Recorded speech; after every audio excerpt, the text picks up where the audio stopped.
আমি তিনজনকে দুইজন বানাতে পারি কিভাবে জানেন? কিভাবে দেখাও তোমার? এই দেখো 0 1 2 এভাবে তিনজনকে দুইজন বানানো যায়। 0 1 2 মানে এই যে দেখাও। না, দুইজনকে ছিল কিভাবে? এটা হচ্ছে 0 1 2 এইভাবে। হ্যাঁ, এটা কে শিখাইছে জিজ্ঞেস করো তো। তুমি নিজে এটা আবিষ্কার করেছো? না, তাহলে এটা বুদ্ধি খাটাই।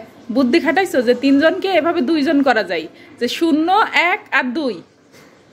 এটাকে তুমি 0 বলছো, একে 0 বলছো, তারপরে একে 1 বলছো, দেখো হ্যাঁ এই জন্য তিনজন মানুষকে তুমি দুইজন বানাই ফেলছো। হ্যাঁ, এইটা যদি বাদ দিয়ে দিই তাহলে তুমি দুইজন হয়ে যাবে।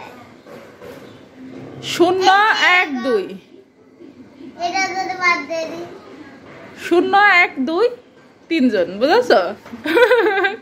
মানে তিনজন মানুষকে দুইজন বানাই দিল, 0 1 2। আচ্ছা, তোমার মাথায় তো অনেক বুদ্ধি মা, তিনজনকে দুইজন বানাই দিতে পারো।